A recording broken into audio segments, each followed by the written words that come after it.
Well, good morning. It is good to be with you this morning.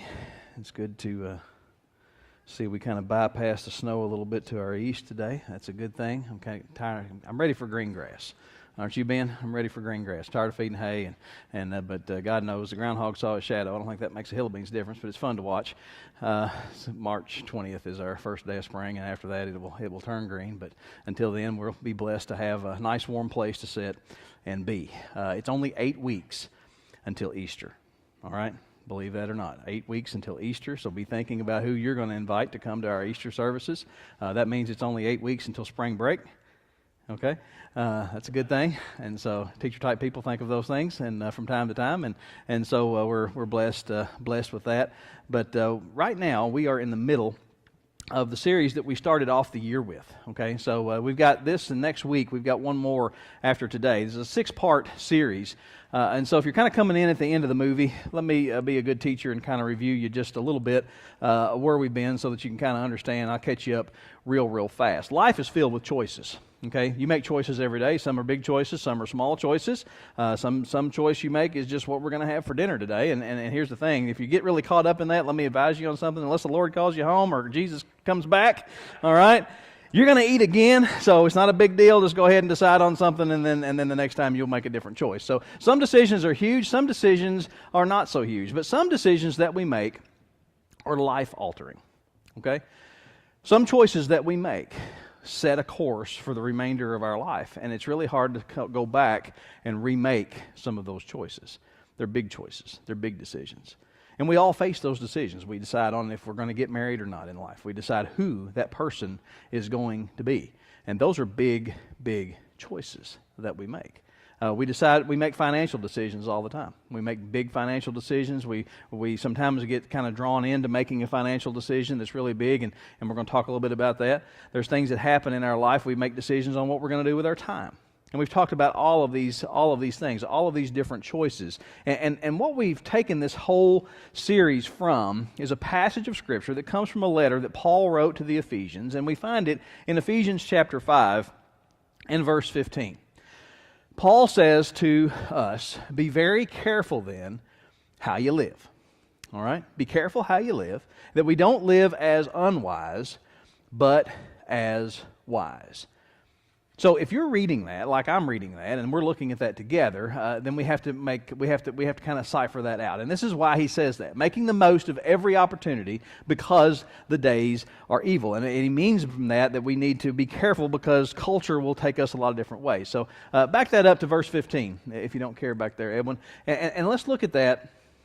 Live as wise. Now, I don't know about you, but for me, that brings a question, right? If I'm going to make a choice, the choice that I'm going to make, is it wise? What is the wise thing for me to do? And every choice that I have to ask myself the question, is this choice that I'm about to make, is this decision that I'm about to make, is it wise? Okay, and how do we figure that out? How do we do that? And so we took this and we kind of made it three-dimensional. Okay, because in your life is different than my life, and because wise choices aren't always the same for everybody. We all have seasons of life that we're in. Okay, I don't know what your past is. I don't know where you've been. I don't know where you come from. I don't know what your past decisions that you've made that caused this. I don't know where you are right now. You just got married. You just had kids. You just retired. Your last kid just left home. I don't know where you are, but that's your current circumstance. Okay, it's where you are right now in life. And based on that, causes you to make, sometimes, usually, a different choice. Where do you want to be? What's your future hopes and dreams? Where do you want to land someday? You know, where do you want to be? Where do you want to be someday? So in light of your past experience, in light of your current circumstance, and in light of your future hopes and dreams, what is the wise thing for us to do? A couple of weeks ago, we applied this to one of the most valuable resources that we have, and that's our time. Last week, we applied this to our relationships. When it comes to our relationships, in light of our past experience, in light of our current circumstance, in light of our future hopes and dreams, what is the wise thing for us to do? And one of the things, this seems to always come up when we talk about relationships, the word regrets. Okay? It also comes up when we talk about time. It also comes up when we talk about money. People have regrets. I've got regrets. You have regrets. It's hard to get through life with no regrets. Okay? It's hard to get through life with no major regrets. But we can. Okay? We can. But we all have some type of regret that we have. And here's the thing. When we think back to our greatest regret, this is the question that comes to us. How could I have been so foolish? Okay? Have you ever done that? Have you ever made a decision? You made something back some time ago, or maybe it was when you were a kid or whatever it was, or you made a choice or you made a decision, and all of a sudden you're looking back on it and you're like, how could I have been so foolish? Okay? And the next thing that you say is, I should have saw it coming. Okay? I should have saw it coming. I knew that I shouldn't have rode that four-wheeler across that ice. I knew it was going to break, okay? And it did, and here I am, and now we've got the rest of the day to dig this thing out. And you've been there before. You're just like, I should have seen this coming. I should have seen this coming. I should have seen this coming. How in the world could I have been so foolish? And here's the thing. This is the truth. If you think that you should have seen it coming, chances are somebody in your life, someone around you, did. Okay? Because you do all the time, don't you? When you're looking at somebody else's life, you see it coming. You see it coming. It's like, oh no, they're going down there again. Oh no, they're talking again. Oh no. And so you see it coming. And so if you look back and say, I was so foolish and I should have seen it coming, chances are somebody saw it coming. And why did they not warn you? Well, here's the thing. Maybe they did warn you, and then you feel really foolish because they warned you. But the chances are, if you should have seen it coming, and you couldn't believe that you were so foolish, somebody in your life saw it coming, and they didn't warn you because you wouldn't listen. Okay? You wouldn't listen. And that brings about our lesson for the day. You see, because I'm going to share a story a little later on, but because there's people in your life who see it coming, all right? And especially your mama, all right? Your mama always sees it coming, all right? Because she sees your whole life coming. She sees everything coming because they've got your whole life planned for you, right? I mean, they've got it all planned for you, so they see it all coming. And so why is it that we can't see it coming, but somebody else can? Why is that? Why can we see it coming, but and we can't see it, but somebody else can? Why is it that I can see trouble coming in your life, but you can't? I mean, you guys, you know what I'm talking about. You watch people, you observe people, and you go, oh man, they are heading for trouble. They are heading for trouble. They're heading for trouble. They're heading for trouble. But they don't seem to be able to see it. But you can see it. Why is that? Why can you see it in someone else's life, but they can't see it in their own? And here's the thing. If I tell you my story, you would know exactly what to do. If I tell you my story and what I got going on, you would know exactly what to do. But why can't we do it for our own life?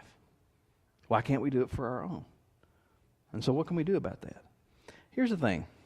Nobody wants to get to a season of life and look back and say, why did I let that happen? Okay, trust me. I've been there with people. You don't want to get to a season of your life that you look back and say, why did I let that happen? Why didn't I do something? Why is it that some people can see it coming and you can't? And here's the reason why. Okay? Emotionally charged environments are not good for decision making. All right? Emotionally charged environments are not ideal for decision making. It's just not a good thing. And here's the problem with that. Just about every big decision that we make is emotional. Okay?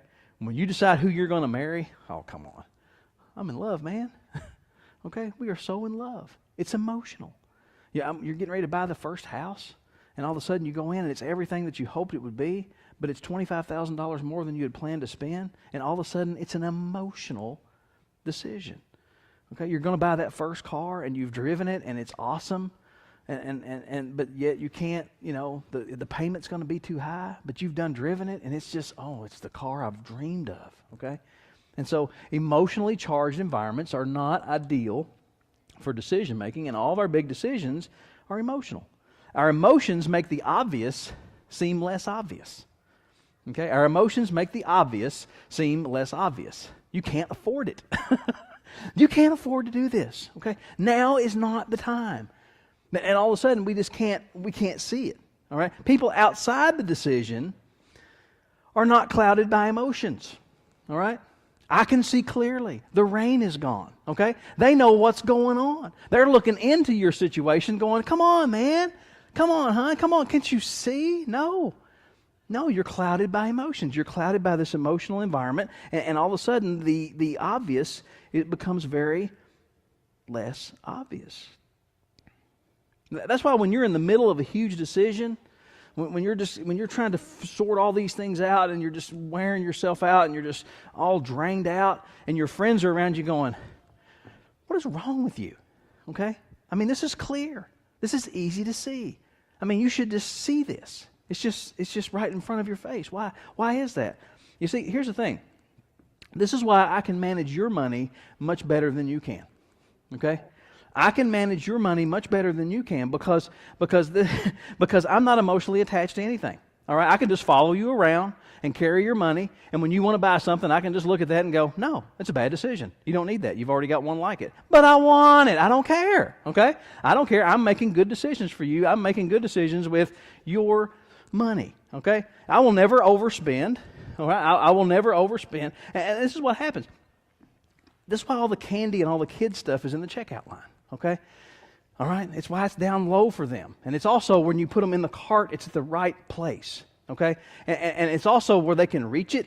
And all of a sudden, you guys have been there. Have you ever been there before? You're unloading the basket at Walmart, and then you look around, and they've got it in their hand. Okay? What does that mean? They have ownership. They don't understand. They don't understand that you have to pay for it. They have it. It's in their hand. It's mine. Okay? And so now you're having to take it away from them. And what happens when that happens? Tears. I'll never forget the most emotional moment that we ever had, I think, raising Taylor. She was like 20 years ago. She was like 2, 3 years old. I don't remember what it was, but she wanted something, and it was like, no, you can't have that. You don't need that. You already have one at home. It's not going to work. And so we said no, and she starts this process of melting down. And we get her in the van, we put her in a little car seat, and we're getting ready to back out, and all of a sudden she melts down. And she goes, and hands go against the glass of the van, and she goes, goodbye, Walmart. There goes all my hopes and dreams. And she just collapses. Okay? Emotionally charged environment. Okay? Emotionally and charged environment. And as parents, what do you think we did in that moment? We broke down. It's like, honey, gosh, you're 3. Okay? All right? It's not the source of all your hopes and dreams. My gosh. Okay? Because here's the deal. When you get older, you really don't outgrow that. You really don't. When you get older, you really don't grow that because you see, this is where when you make decisions with your money, all of a sudden you become emotionally attached to something. But I want it. I mean, guys, we get attached to things like decoys. We get attached to things like deer blinds, okay? We get attached to things like motorcycles. We get attached to things like four-wheelers. We get attached to things like cars. And all of a sudden, but I want it, okay? And our wives are not emotionally attached, and they're looking at us going, but you don't need it, okay? You don't need it, but I want it, you see? And all of a sudden, we make bad decisions because we're emotionally compromised. That's why it's hard to be a counselor, okay? Good counselors listen most and talk less, okay? And counseling with me is free because I like to talk, okay? I don't charge you because I'm going to talk to you, and then I'll give you lots and lots and lots of advice because I'm really not the best counselor that there is, because it's really hard to overcome, because when somebody begins to tell you problems, it's really easy to just go, oh, you can just stop right there. We don't need an hour. We just need 15 minutes. Let me tell you exactly what you need to do. Why is it that I can solve your life's problems in 2 paragraphs in 15 minutes, and you're stuck in it for life? For 20 years, you've been battling this thing out, and I can solve your problems in 15 minutes with 2 paragraphs. Why is that? You see? because someone will sit there and say, well, whenever he does this, whenever he does that, and he's sitting there going, I'm like, so whenever he, let me stop you for just a moment. Don't do that anymore, okay? Whenever you do this, then she gets mad, so don't do it. And then whenever, let me stop you right there, okay? Hear that? Don't do that. Just stop. It's easy for us, you see? I mean, we're problem solvers. We can look into a situation and just say, stop. Just stop. Why can't I see it coming? It's the same thing with our neighbor's kids and all the children at Walmart, okay? All right? I mean, we make those decisions so quickly because before you had kids, it was perfectly. I mean, I know you did that because I did it. That was my kid right there. I'm telling you right now, whoop, whoop, whoop, I'll fix that just like that. I'm telling you what, I'll straighten him out. I'll just have to talk to him. There's one good talking to, that boy right there. He'll be walking a line. And then you get kids, and then it's like, oh my gosh, this is so complicated. And you just like live in a fog for like 20 years, and you're like, I don't even know what to do, and you're just crying, and you're with your wife, and it's like, I don't want to hurt her feelings, and and we need to kind of help her, guide her.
along. She wants to get married, and we think she's due, but she graduated college, and I was younger than she, but I don't know what to do. You see, it's always easier with somebody else's than it is your own. It's always easier to see it outside than it is inside. Why? Because parenting's emotional. You love your kids. Marriage is emotional. Money is emotional. And emotion fogs judgment. Emotion fogs our judgment. So what's the wise thing to do when emotions are high and appetites are inflamed? What do? What is the wise thing to do when emotions are high and appetites are inflamed? When we want to look back and say, I made the right decision. I made the right decision. The answer is one word. Okay? It's one word. Listen. Okay? Listen. It's always the same. When you come to a place where you realize this is emotional, this is a parenting decision, this is a marriage decision, this is a relationship decision, this is a money decision, I'm backing up, and I need to listen. Who do you listen to? You see, you don't see it coming, but somebody else does, and you know that. I wonder what somebody else sees in this. I wonder what somebody else sees in this situation. You don't see it coming, but somebody else does. I'll never forget the conversation that I had with Troy Richards about 14, 15 years ago. He said, God is getting ready to transition you away from New Harmony. And I told him he was crazy. I said, you are crazy. We were there when that church burned down. We built that church back. I've been there for 40 years. I'm 2 minutes from my house. I can see my goose pit from my office window. I'm not leaving. I was wrong because I was emotionally attached. And he could see it from the outside. He could be on the outside looking in and say, you got another plan. God has another plan for you. I can see it, and you can't. You see, we look at things differently. Wise people recognize that they are in no condition to decide for themselves by themselves. Wise people hit the pause button. Wise people, when we realize that there's a big choice coming up, this is a big decision that has to be made, wise people go, stop for a minute. I need to listen. I need to listen. It's an emotionally charged decision, and I need outside influence. Wise people recognize I'm emotional, I need to make the right decision, and I need to seek advice. I'm in a situation, I'm lonely, I'm compromised. I'm in a situation where I just really want that so bad. I want that so bad. I want that so bad. And we could just, I mean, you guys have been there. You've been in places where it's like, I'm in my current circumstances. And here it is, and there's a decision, and I can make this decision, and it's going to affect you for the rest of your life. You need to stop. And I could just stop right there and go sit down, and you guys could just talk amongst yourselves, and all of you could come up with times in your life that you said, man, yep. I wish I could go back and hit the pause button. But I didn't. What we're going to do now is we're going to look at someone with some great wisdom. We have explored his teachings already, but you guys know King Solomon. 1 Kings chapter 4 and verse 29, God gave Solomon wisdom and very great insight. A breadth of understanding as measureless as the sand on the seashore. You're talking about a smart guy, okay? Not just smart, but wise. Not just smart, but wise. He was, in verse 31 talks about, he was wiser than anybody else. I don't know those guys, but they were smart people, and he was smarter than them, okay? His fame spread to all the surrounding nations. It wasn't just Israel, but it was all the surrounding nations. And verse 34 tells us that not only did everybody know he was smart, but all the other nations' people came to listen to his wisdom, and they sent by, the other kings would say, look, we've got a problem, we've got a situation, we've got a decision, we're going to load up the camels, get some gold and some donkeys and some people and some folks and some food and head to Jerusalem and talk to Solomon, because he's smarter than anybody that's ever been. And we're going to get his advice. He was an advisor to the nation. And here's the thing. The wisest man who ever lived, the smartest guy next to Christ, next to God himself, the wisest man in the world said more to us about seeking counsel and advice from others than any other biblical writer. The one that God gave the most wisdom to told us more than anyone else, you need counsel. The man who needed counsel the least spoke and wrote about it the most. Because this is what the wisest man in the world knew. There's going to be situations in your life that you won't see coming, but somebody else will. And so when you prepare yourself to do that, put your place in a position to seek wisdom. This is what Solomon knew. You don't have to make a decision. You don't have to make the decision. You just need to recognize when it's time to invite someone else in for advice in making the decision. That's what you have to learn. You have to learn, this is one of those moments.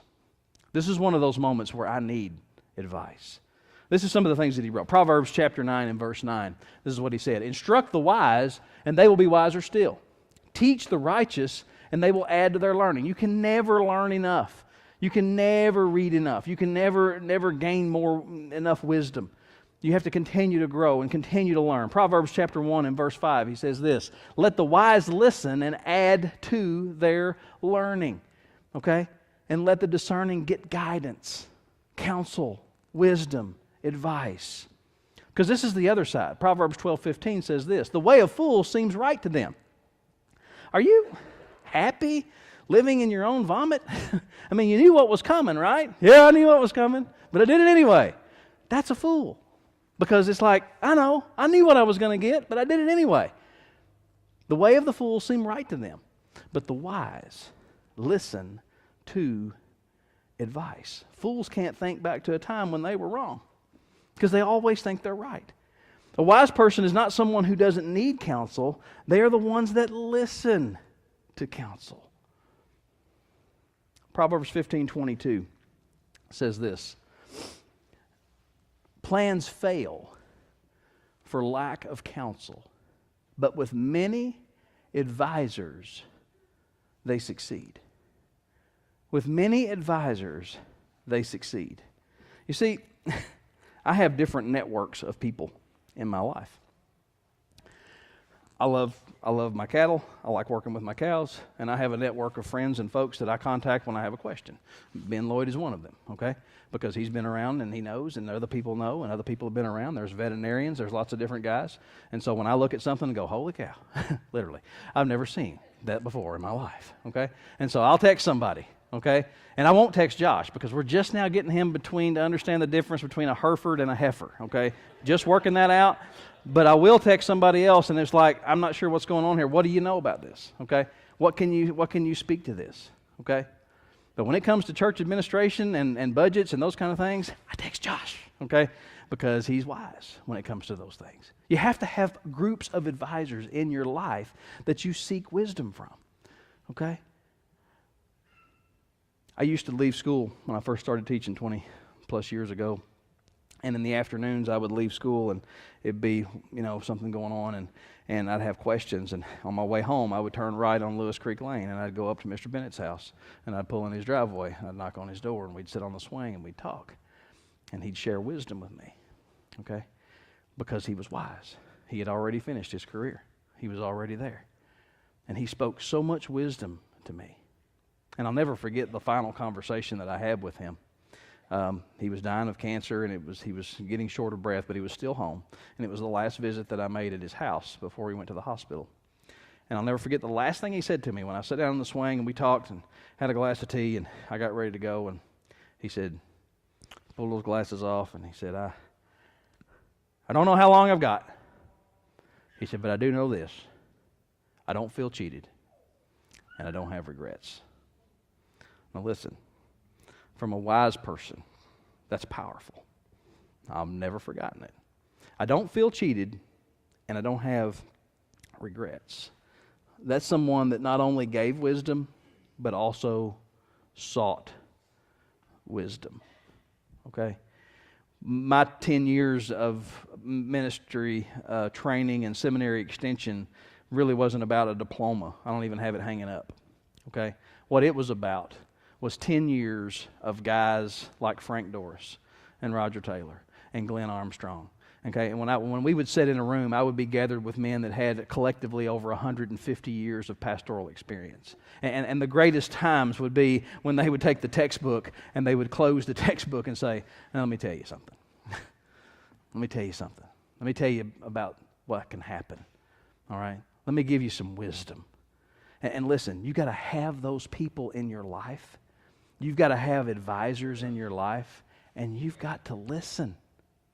You've got to listen and invite their counsel in, okay? Because here's the thing. At the end, what are your future hopes and dreams? What are your future hopes and dreams? Where do you hope to land? Proverbs 13:10 says, "Where there is strife, decisions are struggles. There is pride. But wisdom is found in those who take advice." Wisdom is found in those who take advice. You see, strife is relational. And God had given Solomon more wisdom than anyone else. But here's the thing. At the end of his life, he became and began to ignore his own advice. Because this is what happens. When people begin to line up and ask you questions, when people begin to line up and come from all over the world to ask you your advice, it becomes a little bit hard to take advice from someone else, you see? It became a little bit hard for Solomon to say, yeah, whatever. Okay, and this is how you can kind of summarize Solomon's life. One of the wisest men that ever lived made some of the dumbest decisions ever made. All right? When you read his story, 1st, 2nd Kings, 1st, 2nd Chronicles, one of the wisest men that ever lived made some of the dumbest decisions ever made. He wrecked the economy of Israel, and they were wealthier than they'd ever been. Nobody had more money than Solomon's kingdom. He undermined the military of Israel, even though it was stronger than it had ever been. He started entering into marriages with foreign kings' daughters in order to create treaties. And listen, they saw it coming. The prophets warned him. People around him warned him. But what can you imagine? I'm the smartest guy in the room. I'm the smartest guy in the room. People are coming to me for advice. Who am I to listen to you? And what he did was he set the next generation of Israel up for failure. He undermined his own success, and he undermined his own legacy. And here's the thing. This is what I know about you, because it's about me too. There's really not anything that I have said today that's new to you. All right? I mean, come on. You're smart people. Not anything that I have told you today is, surround yourself with smart people, seek advice. Big decisions are emotionally charged. I mean, nobody's sitting out there going, "This guy's a genius. I've never heard of this before." Come on. I know you. But here's the real question. Why don't we do it? Why don't we know it? Why don't we do this? I mean, guys, GPS is one of our greatest friends, right? Because we don't have to ask for directions, and we don't have to have anybody tell us. It's like, here's the directions, here's my destination, I'm good to go. Yeah, honey, go ahead and fire yours up. I got this, okay? Right on down the road, okay? All right, because, we're not going to do that. I mean, we're the world's worst about stopping and asking for directions. We don't want somebody to tell us that we're wrong. We won't ask for direction on the road, and not only that, we won't ask for directions in any area of life. So why don't we do this? Why don't we do it? I mean, it's amazing. When we take ourselves out of the equation, okay, and we allow somebody with bigger eyes to see us and to see for us. We left Macomb, Mississippi in 2006 in April in a tornado outbreak, okay? We had been there on a mission trip, and we loaded in our truck. And this was before smartphones. And I knew that there was a tornado outbreak, and we're driving from Macomb, Mississippi to Beaver Dam, all right? And tornadoes were everywhere. I forget how many of them there were that day. And I did not have any idea of what was going on around me. So I called my cousin who was at work, okay, and he had kind of a down day. It was spring break, and he was there, and he had a computer in front of him. And I said, look, dude, I said, I don't want to get blown off the road. I said, can you help me?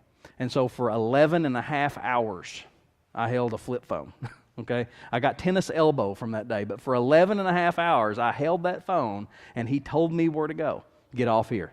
Go there. Now you're in Arkansas. Now you're in Tennessee. I mean, he rode me all over. By the time we got, because we had every construction piece of equipment that I owned in the back of that truck, it looked like the Clampetts, okay? And some of you guys don't understand that. We'll talk later. All right, you don't know the Beverly Hillbillies. But we're coming in, and by the time we got back to Beaver Dam, 3 raindrops, okay, on my windshield. I had seen 3 raindrops and no storms. Why? Because I didn't take that decision into my own hands. Because I knew I couldn't tell. I didn't know where I was going. I needed somebody with bigger eyes. I needed somebody with a radar and a computer and MapQuest. And I said, you tell me where to go and where to get off and steer us away from these storms. And he got me home safe. We are not prone to do that, okay? And this is the thing, because this is why so many times in life, when we're getting ready to make a decision about buying something, or we're getting ready to make a decision about who we're going to date, or if we're going to get married or whatever else, when we've kind of got our minds made up, this is the first reason why we don't seek advice. Because we already know what the wise people are going to say, and we don't want to hear it. All right? We already know what the wise people are going to say, and we just don't want to hear it. I told you about this young lady that I tried to get to come to marriage counseling.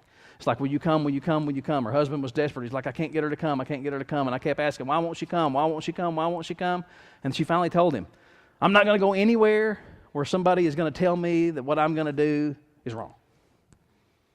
I'm just not going to hear it. I already know what he's going to say, and I don't want to hear it.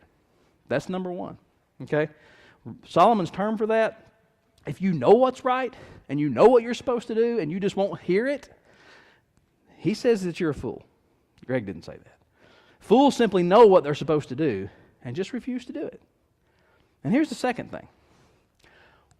We don't think it's anyone's business but our own, okay? We don't think it's anyone's business but our own, okay? What does Hank Jr. used to say? Mind your business, okay? Mind your own business, and you won't be minding mine. That's the way we think. It's my money, okay? It's my kids. It's my money. It's my kids. It's my life. Pray for me, okay? Yeah, pray for me, okay? Pray that I and my own self make my decision, but don't tell me what to do. Don't give me any advice. Don't tell me what I should do, because it's my kids, it's my money, it's my life, it's my time. You've heard this. You've heard people say this. And here's the problem with that. Private decisions have public consequences.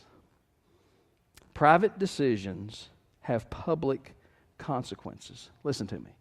Every public scandal starts with a private decision.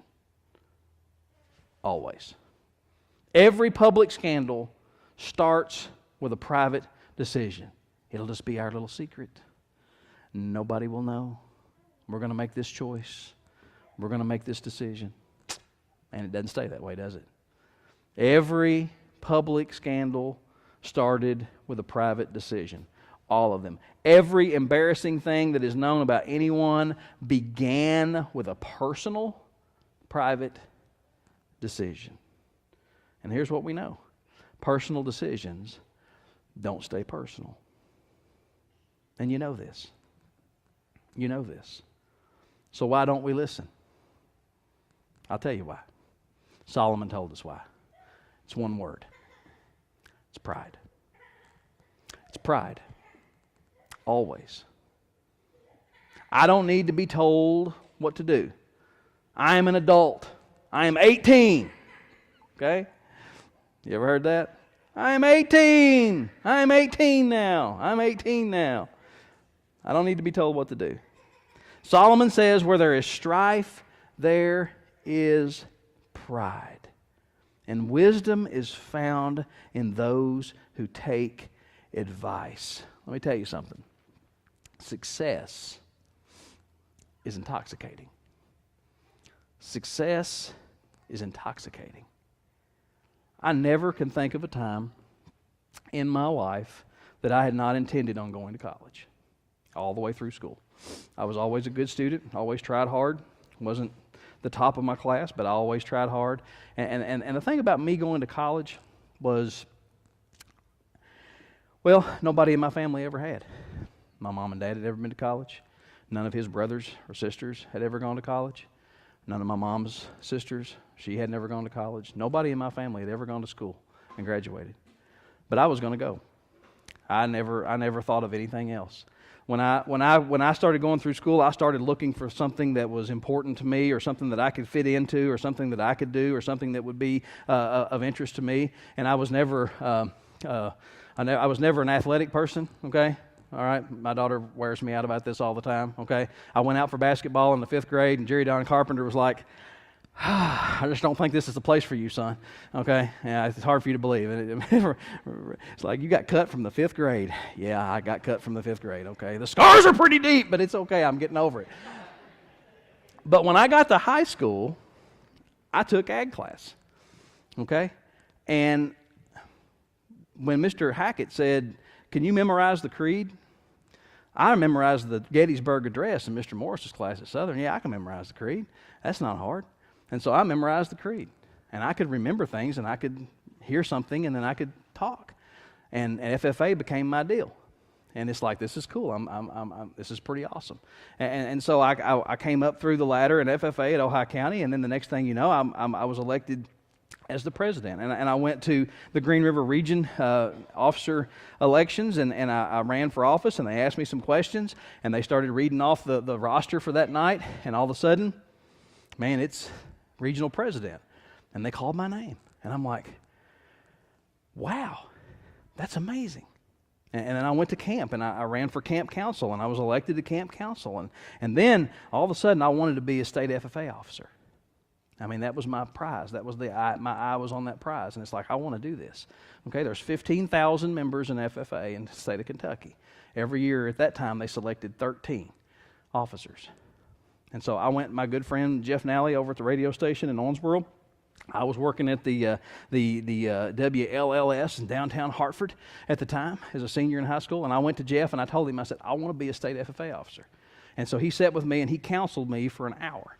And he said, this is what you need to know. And this is what it's all about. And I understand, because the advice that he gave was solid. Okay? It's about serving others. It's about serving. It's about giving back, because you needed a place to fit in. You needed a place to be. And the FFA gave that to you, and you want to give back to an organization that gave you. That's what it's about. He says, as long as you keep that theme in every question that you answer, you'll be a state officer. And so I ran, and I was elected. And I served for a whole year. Success is intoxicating. Okay? When you're 13 of 15,000, when you wear a jacket that nobody else has, okay? When you walk into a room and everybody else's jacket has their chapter on it, but yours says Kentucky Association, you stand out, okay? We didn't have social media back then. Holy cow, I can't imagine, okay? But but all of a sudden, I went from being cut from the 5th grade basketball team to a state FFA officer, okay? And I'm like, this is my deal. And success is intoxicating. And all of a sudden, it's like, I don't think I'm going to, I want to be a state officer and I want to do this. And so I had a scholarship to Western in the fall in ag, and I was like, I think I'm going to, and then the phone call came. Okay? I was at a friend's house. It was July, hot summertime, and I had just been elected state officer, right time to start getting ready to think about fall school starting. And I got a phone call, and it was a radio station in Owensboro. It was Jeff. It was BKR. They're like, we have a job if you want to come. And so he had a plan. He had a plan. And so I went over, talked to him. He's like, this is what we want to do, and I want to eventually get you in the farm office, and I want you to be my assistant farm director, and we'll do this together. It's like, okay, that sounds awesome. I'm excited. Success is intoxicating. Okay, I've gone from 3,000 watts at Hartford to the 100,000 watt superstation. Okay, and so I started out as a program manager, as a engineer, and the next thing you know, they put me on the air. And then they gave me a full-time time slot. And then they offered me the morning deal. They offered me Jeff's morning slot with the morning show. And listen, if you're in radio, when they offer you a spot on the morning show, it's like, wow, I'm on the morning show. It's a big deal. Success is intoxicating. And I'll never forget, I was working midnights because this was going to be my shift. Midnight to 5 a.m. solo, and then farm report on the morning show from 5 to 9. So my shift was midnight to 9 a.m. Now, I'm only 18 years old. I'm pretty tough. I can handle it. But I'm not sleeping. I'm exhausted. And I'll never forget walking in to the house after doing that for a year. Okay, that whole year that I was a state officer, I was working toward that. And so now we're one summer ahead. It's the fall of 1988. It's July, and in the middle of summer, and I walk in at 7 o'clock that morning, and my parents are in bed, and they holler at me to come in, and they're just sitting there. And Dad looked at me, and he said, "What are you going to do?" And I was like, "Well, what do you mean, what am I going to do?" He said, "What are you going to do about school?" He said, "You're driving to Owensboro 7 days a week for $3.55 an hour." He said, "So what are you going to do?" He said, "What can I do to help you go to school and graduate?" And I had a choice to make. And here's the thing. Success is intoxicating. And it was hard for a 17, 18-year-old boy to go over and put a letter of resignation on Big Bill Love's desk and say, "I'm turning this job down. I know it's nothing. I know there's no money." But it was hard for me as a kid to say, "I've hung up my state officer's jacket, and I'm walking away from this, and I'm going to go to college, and I'm going to take a job sweeping floors and dumping trash cans." The smartest thing I ever did. And I would have never made that decision if my parents hadn't given me wise advice. And if I wasn't smart enough to listen. I was just enough to listen because it was a hard thing. It was hard to say no. Success is intoxicating. I went to every radio station in Bowling Green. I went to WCVK and put my application in, and Troy Richards was the manager, and he didn't even hire me, okay? I drove to Russellville and put my application in at the Beaver, and Mila Thomas hired me on the spot. And I was like, success is intoxicating.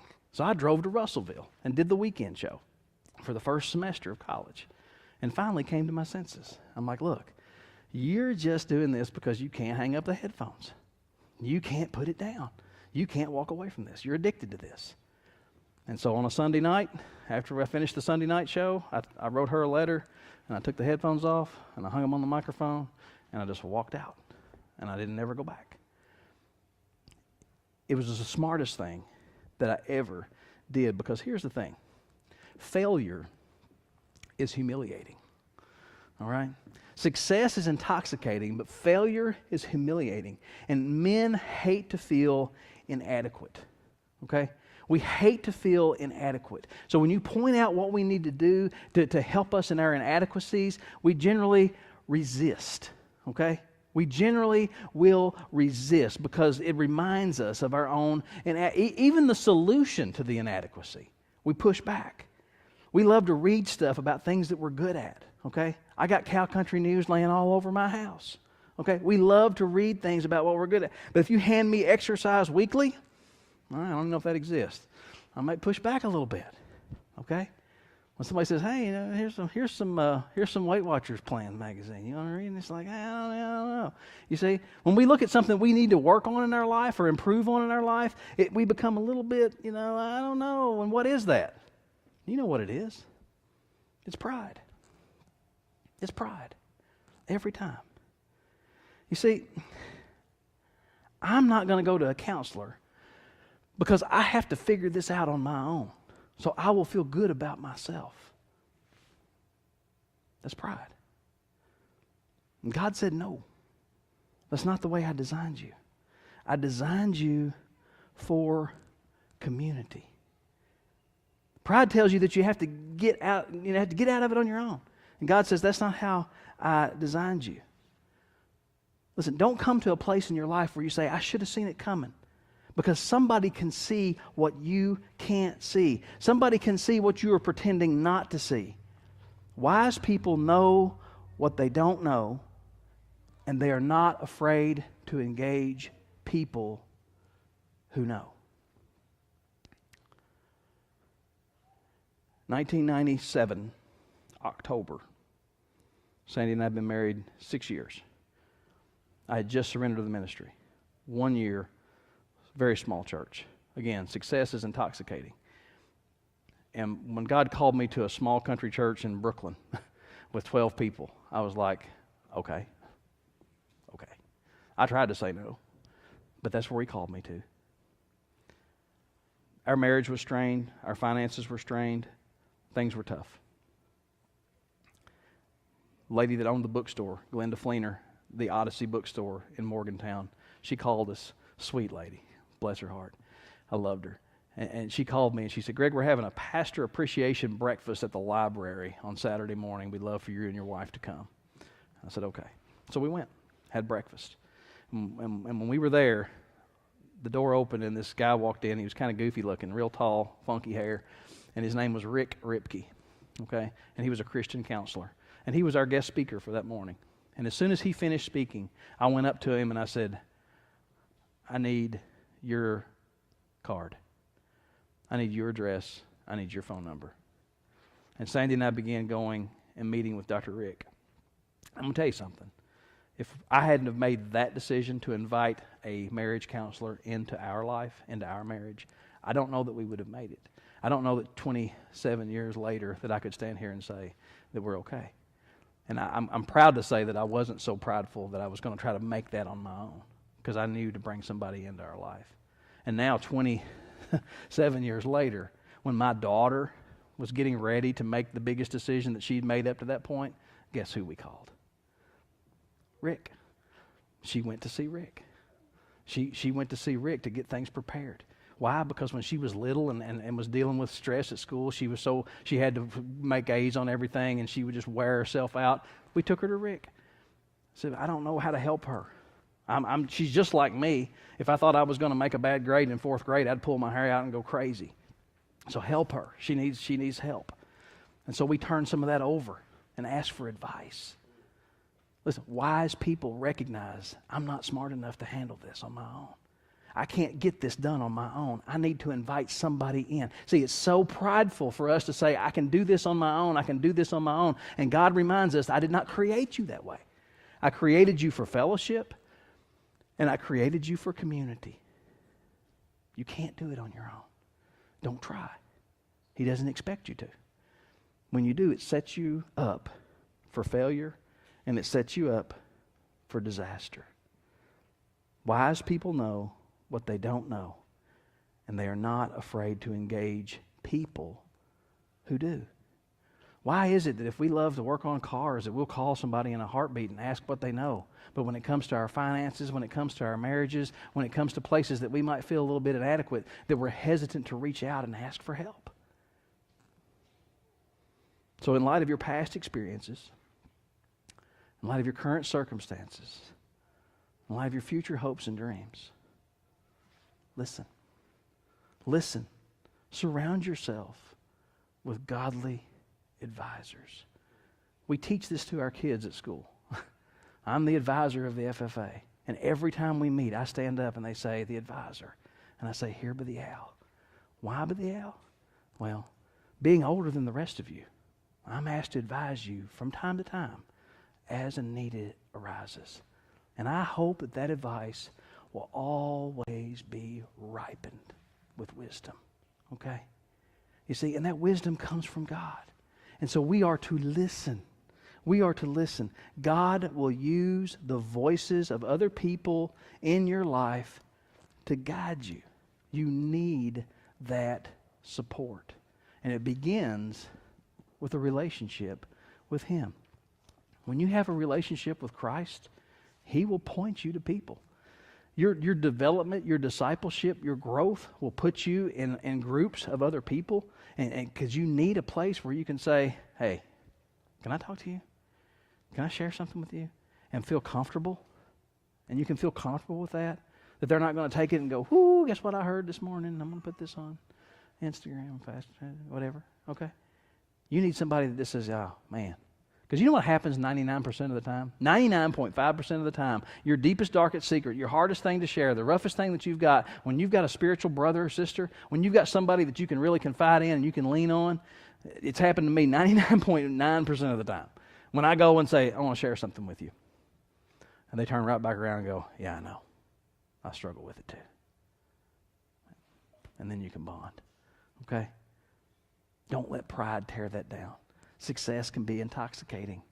But listen, failure is humiliating. And don't let pride destroy your life. Seek advice, seek counsel, and seek Christ. Let me pray for you. Father, we thank you for this time. I thank you for wisdom. Father, that you have given us wisdom and you have shared with us from your word. Lord, I don't know where anyone is today, but you know where we all are. And Father, this happens to all of us. We all have big decisions we have to make, and we all get emotional. And those decisions become emotionally charged, and then there we are. We have to cope with it. It's that time, Father, that we need to have a circle of friends. We need to have a group of advisors. We need to have people to lean to, lean on, and go to. That we can just say, hey, what do you see here? What's God sharing with you about this? Can you guide me? It doesn't mean there's anything wrong with us. Father, it just means that we're loved. You love us. And you know, Father, that we can get so clouded and crowded and we can't see. But you've put people in our lives. You've put people in our lives who can speak wisdom into our hearts. Father, help us to seek that out. Help us to seek you out. You know the decisions we need to make. Father, I just pray that we'll be obedient and respond and reflect on the message that you've given us. We pray it, Father. We ask it in Jesus' name. Amen. Would you please stand?